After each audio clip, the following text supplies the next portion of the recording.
Past का है हमारे पास पास्ट इंडेफिनिट टेंस। हिंदी के लिए बता देता हूँ, वैसे बता देता हूँ कि पास्ट इंडेफिनिट टेंस में क्या प्रयोग हो सकता है।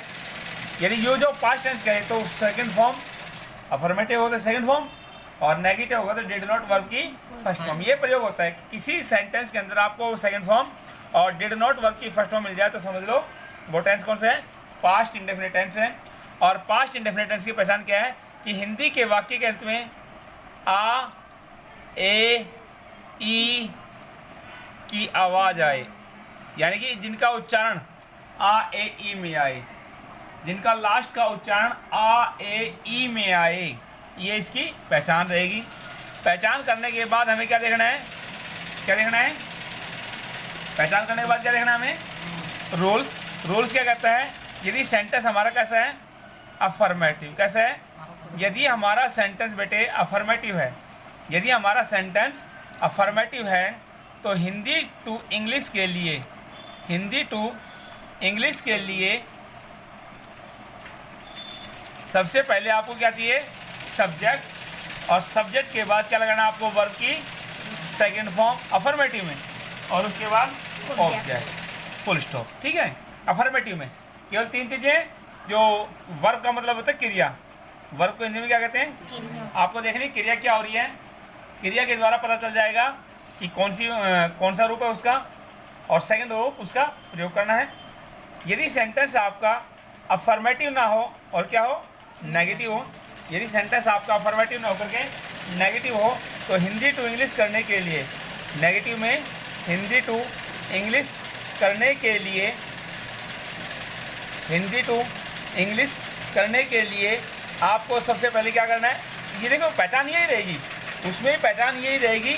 और हिंदी टू इंग्लिश करने के लिए सबसे पहले क्या है, सब्जेक्ट, और सब्जेक्ट के बाद आपको क्या लगाना है, डिड नॉट। जब वाक्य नेगेटिव होगा पहचान यही रहेगी, आ ए ई आए, और उसमें किसका प्रयोग हो जाएगा, डिड नॉट, और जो क्रिया हो रही है उसकी वर्ब की फर्स्ट फॉर्म और उसके बाद ऑब्जेक्ट। ठीक है, यदि सेंटेंस इंटरोगेटिव होगा, मान लीजिए अफर्मेटिव हो गया, नेगेटिव हो गया, इंटरोगेटिव होगा, यदि सेंटेंस आपका इंटरोगेटिव है तो आरंभ में आपको क्या लगाना है, आरंभ में क्या लग जाएगा, डिड, और डिड के बाद क्या लगाना है, सब्जेक्ट, क्योंकि इसमें सब्जेक्ट के ऊपर इफेक्ट नहीं पड़ता है कि डिड सब्जेक्ट को देख करके डिड लगाना, नहीं, आपको तो केवल ट्रांसलेट देखनी है कि बात पर्सन में की जा रही है, कि सेंटेंस हमारा पर्सनवाचक है और उसमें आवाज़ में ये आ रहा है, लास्ट में पर्सनवाचक सेंटेंस है और लास्ट में आ ए ई आ रहा है, तो आप यहाँ पर क्या कर सकते हैं, आरंभ में डिड लगाएं और डिड के बाद वर्ब की सेकंड, डिड के बाद सब्जेक्ट, और सब्जेक्ट के बाद क्या लगाएं, वर्ब की फर्स्ट फॉर्म, और उसके बाद ऑब्जेक्ट है तो लगाएं, और लास्ट में क्या लगाएं, क्वेश्चन मार्क। ये तो हमारे पास क्या था, पास्ट टेंस की हिंदी टू इंग्लिश करने का नियम था। अब मैंने आपको शुरू में कहा था कि यूज ऑफ पास्ट टेंस, यहाँ लिख देता हूँ, use of past tense, past tense का प्रयोग करें। पास्ट टेंस का प्रयोग करने का मतलब क्या है कि इसके अंदर कौन सी हेल्पिंग वर्ब और वर्ब का प्रयोग होता है, ये करना पड़ेगा। तो आपको सेंटेंस देखना पड़ेगा, कोई सेंटेंस होगा कि हिंदी टू इंग्लिश का मतलब वो देखना पड़ेगा आपको सेंटेंस, कि सेंटेंस आपका नेगेटिव है, क्योंकि मैंने नेगेटिव के लिए क्या बताया कि खालिस्तान के बाद आपको क्या मिलेगा, नॉट वर्ब की, तो समझ लो ये सेंटेंस कैसा हो गया, नेगेटिव। नॉट वर्ब के साथ, नॉट के साथ वर्ब मिलती है तो समझ लो कौन सा टेंस है वो, नेगेटिव में है, नेगेटिव सेंटेंस में है, और नेगेटिव के साथ आपको हेल्पिंग वर्ब लगानी है केवल। तो हम कर रहे थे use of past tense. Past tense का मतलब है कि वर्ब के सेकंड फॉर्म का प्रयोग कैसे करेंगे। जैसे हिंदी में तो पहचान ये आ गई, तो इंग्लिश में भी इसकी पहचान होती है, और उन पहचान को हम क्या बोलते हैं, उनको साइन वर्ड, क्या बोलते हैं, sign word.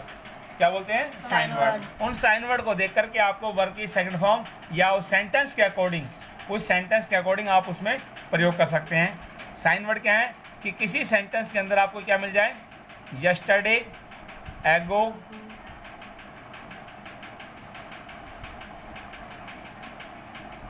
In plus sun, yesterday, एगो, इन प्लस सन आदि आई,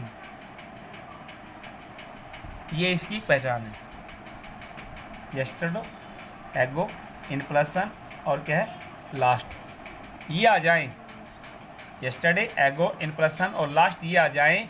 इन सेंटेंस को देख करके आपको पता चल जाएगा कि ये पास्ट टेंस है, पास्ट इंडेफिनिट टेंस है, और पास्ट इंडेफिनिट टेंस का सेंटेंस देख लो, नेगेटिव है तो डिड नॉट वर्ब की फर्स्ट फॉर्म लगा दो, ठीक है, और यदि अफर्मेटिव हो तो वर्ब की सेकंड फॉर्म लगा दो। जैसे इसके अंदर एग्जांपल बताता हूँ, नेहरू, खालिस्तान, ब्रैकेट में आ गया डाई और इन 1964 फुल स्टॉप।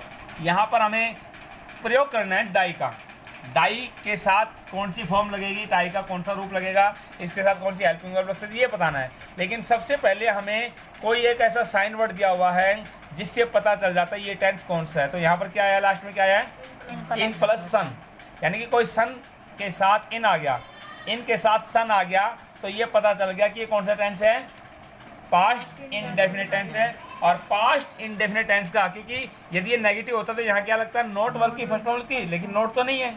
और क्वेश्चन मार्क होता है तो शुरू में खालिस्तान मिलता है, लास्ट में क्वेश्चन मार्क मिलता है, वो भी नहीं है। जब ये दोनों चीज़ नहीं है तो सेंटेंस कैसा है, अफर्मेटिव। और अफर्मेटिव में किसका प्रयोग करना बताया था मैंने आपको, अफर्मेटिव में किसका प्रयोग होगा, कि सब्जेक्ट कोई हो सकता है, ऑब्जेक्ट कोई हो सकता है, लेकिन इसमें किसका प्रयोग होगा, वर्ब की, और वर्ब की सेकंड फॉर्म, डाई की सेकंड फॉर्म क्या हो जाएगी, डाइड। ठीक है, ये करना है।